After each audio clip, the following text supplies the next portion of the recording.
Hey all, this is 012 Boku. I am back, coming at you with another movie review. Yeah, like I said, I'm going to try to start doing more of these as I get more and more movies watched. I'm actually upping my game with the films I've been doing. And you know how I mentioned a few videos back that I was going to start doing anime? Now, I'm not going to do any episodes yet. No anime episodes yet on anything. But I'm going to do this one. Blood, the Last Vampire. So you guys see that? Sorry for the obvious movie sticker here. I got this at I used the DVD bookstore, and I have to say it was a good find because these smaller movies from manga, which Blood, the Last Vampire is, you know, they're hard to find. They're not that easy. So if you guys can ever find them and you really want them and to collect them, I would, suggest to do so because they're not that easy. And overall, manga's made a lot of good films, just like U.S. Manga Corps, a few others. Oh, the films that Orion had, Dirty Pairs, Fist of the North Star. Some of those, even though some of those, the voice acting is not that great, but, give it B, it's the 90s, so hey. But anyway, to Blood the Last Vampire. This is a good anime movie. It is a short one. I have several anime movies where they are quite short, and this one I think is... Let's see, I think it maybe says on here, I'm not too sure. Well, it does not, I thought it did, but I can tell you what it was from when I just recently watched Blood the Last Vampire here. This movie is about 47 minutes. Now, I know what you're thinking, 47 minutes, how is that a good enough time to fit in an anime movie? Usually, you guys probably know what a length of an anime movie is. It's anywhere from like an hour and a half to maybe a 2-hour something minute movie. But with Blood the Last Vampire, it's sort of a straight through sort of movie thing. And as you know, there's the live action movie. I would like to get that to also review for you guys. I do not own it yet, but I have the anime one, as you guys can see here. And with Blood the Last Vampire, like I said, straightforward. It has this girl, Saya, who, like, the movie starts out with her on a train. And she's on this train. There's this other, business homeless man or whatever he is. This is just a person. And what happens is, the pace is set up. It's, like, eerie on the train. Lights are going on and off. A lot of stuff is happening. You see the outside of the train moving. All of a sudden, the train hits a spot where the lights go off for like a few short minutes, and Saya opens her eyes in the classic, I'm gonna mess things up fashion. She takes out this huge katana, and with one swift motion like that, she kills this dude. Now, we don't see this guy become a vampire, but it's suspected that he was, and that is because as soon as the train stops and she gets off the train, you have a lot of people leave the train, and then you have two American agents, David and Lewis, come out of nowhere, and they try to investigate what was going on and if she killed the vampire. David believes Saya did a good job, and he always trusts her judgment. Lewis goes in there and only sees a human dead, and Lewis believes Saya made a mistake. Saya said she did not make a mistake. Her blades are getting dull. She needs better care. She knew what she was doing. David believes her, but Lewis still looks at the corpse. It isn't changing. David tells Lewis it takes a while for the corpses to change into their vampire mode. And, there's a huge scuffle between them. And, well, between all three, David's just trying to keep Saya happy, make sure she's comfortable, well taken care of. Lewis is on the lines more of thinking Saya's a danger. What are they doing? Should they be hunting vampires for the government and all this good stuff, basically? And what happens is is they go with the classic vampire mistake with Lewis. Lewis says the words, and forgive me, God, for saying it this way, Jesus, out loud, which causes her to freak out, grab Lewis's mouth, and almost looks like she wants to tear into Lewis, but she lets him go. And you learn that right in the beginning that David basically shoves Lewis back as soon as Saya takes off, and he's like, Saya's the last original, and we're to assume she's the last original vampire. Saya then afterwards is given a mission to go to Japan, where in Japan there has been these murders of students at this American, I believe it's in an elementary school. It's an elementary or high school, but it's an American army base in Japan where students are going to school with their families and their army families. And also, just a quick minor point here, Blood the Last Vampire takes place during Vietnam times. It's in the middle of the Vietnam War, and which is why there's American bases in Japan. I'm pretty sure there still are American bases in Japan, but it's much more bigger in this film because this film's plot takes place in Vietnam wartime. And Saya gets there. She looks through many different things. She tries to do her investigating. She runs into this American nurse who is fluent in Japanese and in English. And she tries to talk to Saya.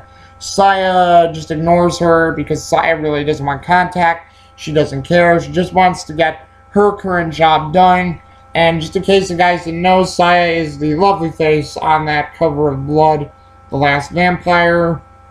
And she just wants to get her job done, go home, move on to the next one, live her life however she can. Bada bing, bada boom, no questions asked. And she, discovers in the nurse's office that it's the den ground of these vampires, which these vampires, I guess, are like tainted or, they've been experimented on or something. Like the vampires that they track down now are not like of original bloodlines. There's like taint or something on these vampires that make them not good, but they still have to be exterminated to protect humans because they feed off humans and still do, what vampires do. And she discovers that the feeding ground for these vampires is in the nurse's office. She basically goes, investigates, runs around. We learn a whole bunch of different things. There's actually a Halloween party going on because it's near Halloween where they are at the Japanese base, and they want to celebrate it and have a lot of time and fun. But, with this investigation, it could make things hard for Saya. Towards the, if you want to say the middle part or near the end of the movie, because once again, it's only 47 minutes, the vampires make their move. They were like, one of them, who's a girl, was trying to help another little girl, which is a vampire, because they try to fake it that she's a hemophiliac and she needs blood transfusions. But it's more than that, she's just doing it to feed off humans and certain things. And sadly, Saya comes in. She attacks these vampires. Sadly, the nurse is there, so the nurse sees all this. Stuff just freaks out and stuff goes way out of control. And, David and Lewis are trying to get to Saya to basically, give her a new sword so she can fight these vampires. And apparently there's 3 of these tainted vampires in Japan where she's at trying to make a muck of things. And I can't say anymore because it sort of does give away a lot of the plot. And basically I almost took you through the whole plot of the film because that's how straightforward this movie is. Not a lot of twists and turns, just simple stories, simple action, simple, straightforward characters.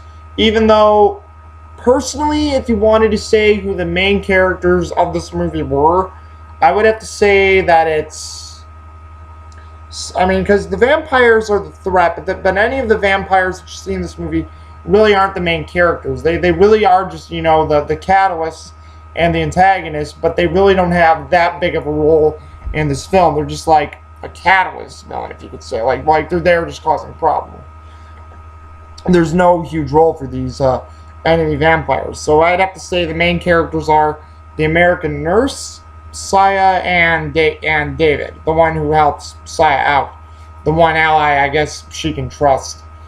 And more importantly, with this film, it has really good animation. They wanted to go for a realistic look as possible, which I believe they achieved. For the year 2000, it's a great blending mash of CGI and animation, which worked really well. The acting for Japanese and English is actually done really quite well. You actually have some characters speak really good with English and Japanese, others who really don't. Like the actress playing the nurse, you could tell that she wasn't maybe used to always speaking in English, but she gave it her best all. And I mean, because it seemed like she was originally, from what I could hear the sounds of, she was originally a Japanese actress, and using the English that she knew. And basically, the main character that plays Saya, Yoki Kudo, she's actually really good, because she seems like she's really fluent in English, definitely fluent in her Japanese work, and both were flawless with her. And there are really American voice actors, or maybe British voice actors, I don't know who, that they got for this movie. So this movie is actually speaking English and Japanese at the same time. That's what I love about this movie. There's no audio option to change it just to full-on English or full-on Japanese. You hear both in this movie, and the blend is actually really good. And it's really just cool, of everything to see. And there are some, recognizable voices. Like one of the voices I could recognize off the bat is Steve Bloom. And Steve Bloom is just a great guy for having, and you could always tell his voice. And even if he's in, older new stuff, it's just great. And I mean, overall, decent score to the movie, decent plot, great action. The action's great. It's actually got quite a few pretty well done horror elements, and it just really serves it all very well. And it's really just well rounded, well thought out, well put together. It's a great. So if you guys have a chance to see it, I would say do, and just don't drop the ball on it. Evidence, because, like I said, it's a short one, but it's a good one. Straightforward story, straightforward stuff that you want to see. So it's really good. And I do apologize at the moment. There we go. I have lost my picture. You can tell my computer is getting a little overheated. I don't know why, but it is. But obviously I could still tell I've recorded, so awesome. I am glad for that. I did not lose my progress. So, if you guys have seen Blood the Last Vampire, as usual, tell me what you think of it. Did you guys like it? Did you guys enjoy it? Do you think it should have been longer? Should they have given it more? I personally would have liked a longer movie, more about Saya and her life, more about these other type of vampires that exist. And what it is. But I mean, hey, still a good movie, still an enjoyable movie, and I'm glad I have it in my anime movie collection. So, alright guys, this is 012 Boku, signing off for you guys now, and I will talk to you again and hopefully get back to you with another movie review soon, which I believe I will, because I finished another movie not too long ago, so hopefully it won't be that long for the next one. Okie doke. Alright, talk to you guys then. Bye-bye.